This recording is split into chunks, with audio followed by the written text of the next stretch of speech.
Looks like it's a little bit of blue strike day. Anyway, um, so I listen to audiobooks a pretty good bit, and so the one I'm listening to now is the autobiography of Mark Twain, Samuel Clemens, of course, and pretty much everything he says is kind of funny. So here's one little quote I thought was pretty good. Had nothing to do with the message, but so, and I'm going to be quoting my paraphrase, but this is him talking. So, in those days, we paid a flat $25 for the doctor for the whole year. And that was a good deal because we had a whole lot of kids, and I, in particular, got sick a lot. He was always coming to our house. I mean, I was very near death on several times, but I always managed to pull through under his care. Despite this, he meant well, and we kept using him. All right. So anyway, so the title I've got today is Patience and Love. And but before I get on my topic, I wanted to do a digression just a minute, and it's a little addendum to my message from last time I spoke. So the last time I spoke, just as a reminder and refresher, and for people that weren't here, was that the two words for love in Greek are the two main ones in the New Testament, agape and phileo, were very often synonymous. That was my main point. My secondary point, and most people feel that they're a lot different, and that some verses really do point to that they're different. And when I was doing this message, I came across a verse that I was thinking would have been perfect for that second point. And I don't know how many people are going to get this reference, but just like David Allen Coe, I felt obliged to include it. All right. I'm guessing that was none. All right. So this is breaking into verse 5 of 2 Peter 1. And I use the New King James mostly, and I'll just mention if I use a different one.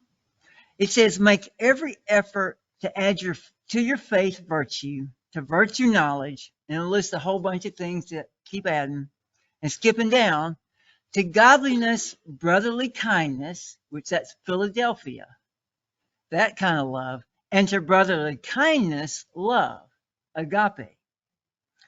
So in this sentence, so this verse is telling you to add Philadelphia to godliness and add agape to Philadelphia. So it's obviously something different, and appears just from that it's possibly a higher form of love, more complete, something like that. But anyway, in that verse at least. So anyway, if I noticed that, I would have included that for sure in that message. So, but it kind of transitions a little bit to this one, because at the end of that message, I had asked the question, can we, or how can we increase our Christian love? And so I got to think about how one might could do that. And one proposal I have is, well, maybe we could look at the components that make up love and concentrate on some of those maybe where we can. And so the love chapter, 1 Corinthians 13, says love is and a whole bunch of things. Now, from that list, I chose patience with the thought that increasing our patience would increase our love. Now, those that know me well may be thinking, well, he's a fine one to be talking about patience. So anyway, I have two things to say about that. If we speakers only talked about topics that we were completely mastered, that would leave out a whole bunch of topics you never hear about, I'm afraid. And I think it is a good idea to study these kind of topics. If you have a personal weakness, that's a perfect topic to study. And but anyway, that's what I was going to say. If people were thinking that, and I'm sure at least one was.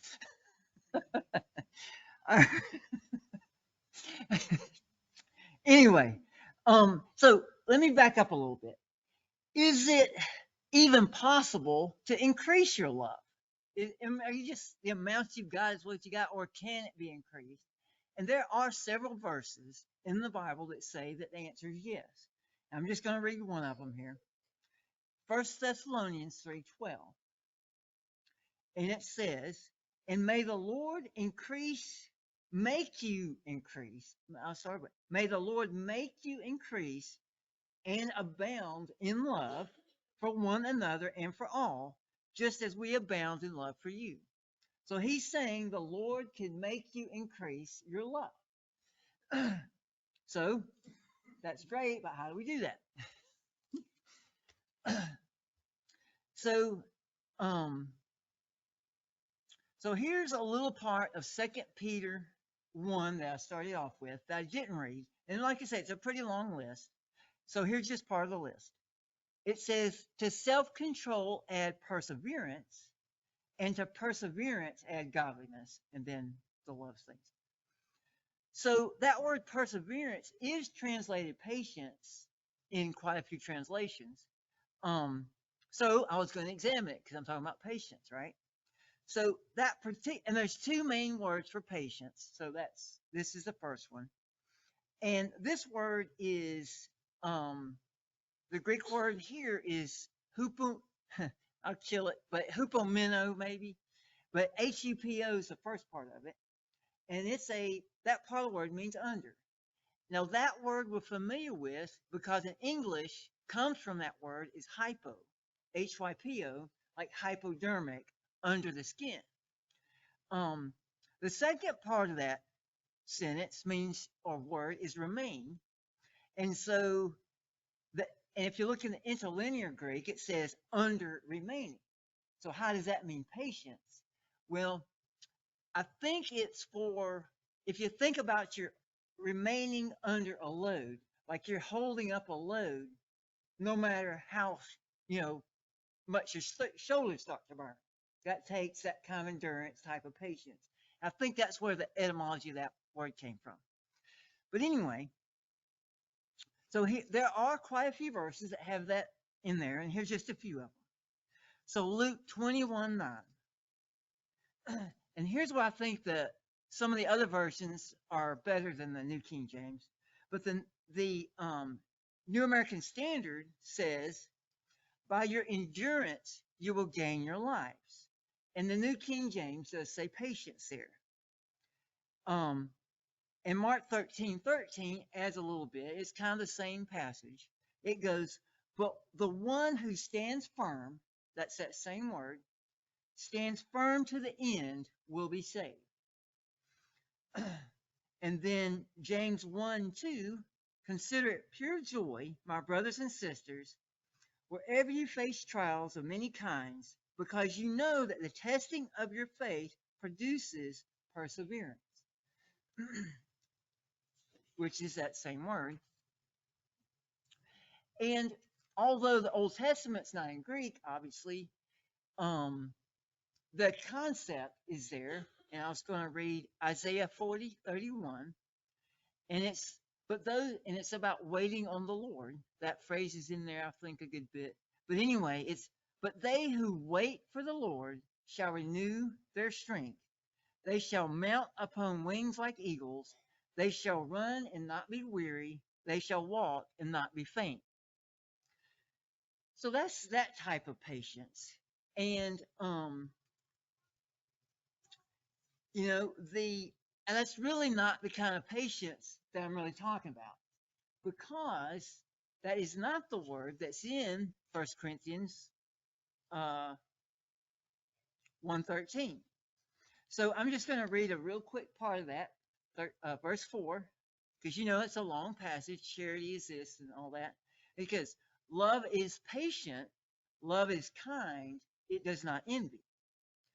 Now, of course, the other kind of perseverance is super important, but we're going to be talking about this other kind of patience mostly. Now, in this particular verse, that was the NIV that I read from. The New King James says love suffers long, kind of making it seem like it's some of the endurance, but I really think patience is the better translation in that particular case. Um, the Greek word here is macrothumeo. Now, so this is mostly the kind of patience that's person to person, like the kind of patience you have with other people, and about bearing their faults or foibles, or when they just irritate you. So, um, so I guess I'm good at producing the need for patience as well as having it myself. But anyway, so um, macro actually comes from our English word our English word macro comes from that one. So that's kind of familiar to us. It means long, like in a long distance or time, like macroeconomics. And thumeo means wrath, or it can mean intense emotion. So the interlinear says far feeling. So it's the concept would be, I'm guessing, is like one that takes a long time to get really worked up or angry. So you're that's how it got to mean patience, I think. But that word we can really get a good feel by just context. And so Ephesians 4:2, it says, with all humility and gentleness and patience, bearing with one another in love. So that's pretty clear there what kind of patience we're talking about. And then 2 Timothy 4:2 says, preach the word, be prepared in season and out of season, correct, rebuke, and encourage with great patience and careful instruction.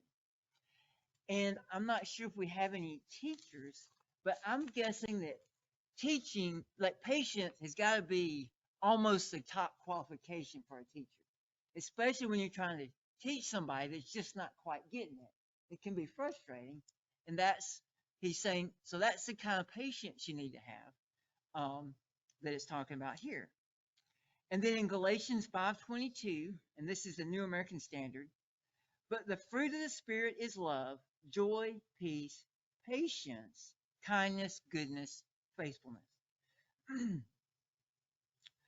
And we'll find that same concept in the Old Testament. And I'll read a couple here. So Proverbs 14:29 says, patience leads to abundant understanding, but impatience leads to stupid mistakes. And Proverbs 15:18 says, a hot-tempered person stirs up conflict, but the one who is patient calms a quarrel. And Proverbs 19:11 says, a person's wisdom yields patience. It is to one's glory to overlook an offense. And then Ecclesiastes 7, verses 8 and 9 are similar thought here. The end of a matter is better than its beginning, and patience is better than pride. Do not be quickly provoked in your spirit, for anger resides in the lap of fools. So we can see here that a big component of patience is not getting angry with people too quick. And that's how one of the fruits of the Spirit is peace. That's how peace is attained, peace and patience. And one after that, kindness. So that's showing kindness as well. But so anyway, that's just sort of a overview of what the Bible has to say about that. Now I have a whole bunch of these verses that I put in really small type, so I don't read them here, but I keep them in my notes. So there's a bunch more in there if you care about that.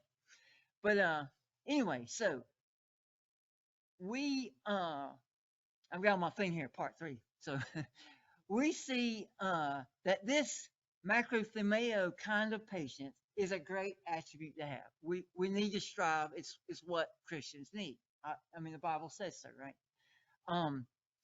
But is it actually possible to increase that kind of patience? Again, like the question about love in general.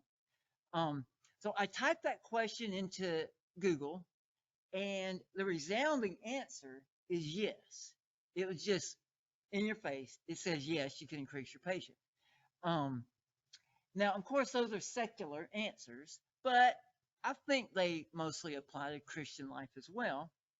So I picked out one I felt like representative article, and was on NBC News.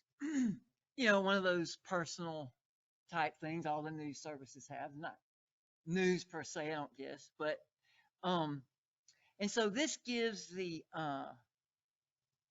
article gives the definition of patience as the ability to be calm in the face of adversity, frustration, or suffering. And in any situation, you'll respond with a certain amount of patience or lack thereof. And it gives three ways of how to work on increasing your patience. It says, one, identify when you're impatient and what emotion you're feeling. Recognize that you're starting to feel activated and identify what emotion is at the heart of that response, causing you to get heated. Are you angry that you can't get home faster? Are you sad or feeling rejected that a potential date didn't work out? Are you anxious that you're not going to make it to your appointment on time? That's point one. Point two is reframe how you think about the situation. So it says, put yourself in the other person's shoes. For example, my coworker isn't purposely trying to miss his deadlines. He just has a lot on his plate. Remember, whatever's triggering your impatience many times isn't about you. For example, the cash register didn't break just so that your grocery buying experience would take longer. Or the train isn't packed this morning just so that you can't get a seat. And then the third was think with your purpose in mind. Remember the big picture perspective. Sure, it's irritating that another job interview didn't land you a new position, but you're looking for a career move that's going to help you accomplish your long term goals. It'd be great if my toddler wouldn't start pouting whenever she gets served green beans instead of ice cream, but it's important that she learns what healthy eating means and getting into a routine of eating that way. Remember why putting up with whatever delay or frustration you're facing will ultimately help you get to where you want to go. So I think this article, although it's completely secular, does parrot biblical principles. And for example, the first point, identifying when you're being impatient, aligns with examining ourselves. We need to be self-aware, aware of what we're doing, and if we're making bad decisions or getting upset, be aware at least of it. Um, you know, judge our actions by the true standard, not society's standard. Point two of putting yourself in the other person's shoes is part and parcel of a lot of Christian themes, and in particular Luke 6:31, where it says, "Do unto others as you would have them do unto you." Another word for this is empathy. And although the word empathy isn't listed in the love chapter, nor in the fruits of the Spirit, it is a necessary building block for loving your neighbor as yourself. If you don't have any, if you don't care at all about them, you're not going to love them. And then point three was think with your purpose in mind and remembering the big picture. Well, that's obviously a Christian principle. Our focus should always be on God, His kingdom, and helping as many others as possible on their journey. That's what the Christian life is about. So now it did give, or I have some advice that it didn't dive into, and I thought I'd give that. Um, as with anything, I think you would ask in prayer God to help. If this is a thing you feel like you need help with, ask God in prayer to help you with your patience. Um, Also, as with anything, study it. Study that topic. We need to refresh our memory on, you know, the Bible's a big book. You can't memorize it all. Refresh your memory on parts of it that might apply, might you might forget about. Um, um, and I feel like, and here's where meditation, we don't talk about that too much, but here's where meditation I think could help. And maybe it wouldn't even hurt to have a whole uh, message on meditation, which I'd be particularly uh, unqualified to give, but maybe I could train myself up. Um, but think about, maybe meditate on what your response would be. Like, think about, and I know professional athletes. I was listening to a Willie Mays audiobook, and he did that constantly. He would imagine plays before they happen. He goes, well, if I got, this guy's here, and I mean, he had like 1,000 scenarios, like to the point of, if he's 3 steps off first, where am I going with the ball? The ball, that kind of thing. So he was seen faster than he was because he was prepared for just about every situation. Now, obviously, can't be prepared for every situation, but maybe think of typical ones that are going to test your patience, and maybe plan a response, maybe not. But um, in addition to preparing in advance, I feel like we could use meditation to reflect. Maybe do a postmortem if you had an incident that day or something that didn't go very well. Maybe you could think about how you could have responded more patiently or done better. Um, and it doesn't always have to be negative. What if you responded good? I think it's okay to be happy about the times we do, kind of improving in our lessons. Um, and okay, now this last suggestion, I guess, is kind of silly. I don't know. But anyway, if you recognize that you are being in a situation that's going to try your patience, maybe you could do a quick prayer and say, thank you, God, for this opportunity to build patience. And please help me do that. I don't know. But anyway, so we should be examining ourselves at all times, but there is a special emphasis on it here right before Passover. Um, so I was going to give a specific suggestion on how to examine yourself. Um, so take one of the several checklists in the Bible, such as the love chapter or maybe the fruits of the Spirit, on one of those, and in a meditation session, take that list and just grade yourself. You don't necessarily have to write it down, but go through the list and think about how your life is doing in that particular feature. I would say maybe pick one out that you feel like you're not as good as the rest, and then maybe work on that one. Now, obviously, today I've talked about patience, but I think, could probably pick any of them, and this general plan of attack would work. And so I was going to summarize the general plan of attack. Prepare in advance with prayer, study, and meditation. Recognize when we're failing. I think that's very important. I mean, you can fail, but it's good to recognize it. During the fact is best, but at least reflect on it later. And then put yourself in the other person's shoes and remember the big picture and why we've been called. So I summarize that with an acronym. So you can say it's a problem, right? So it's PROB. Prepare, recognize, other person's shoes, big picture.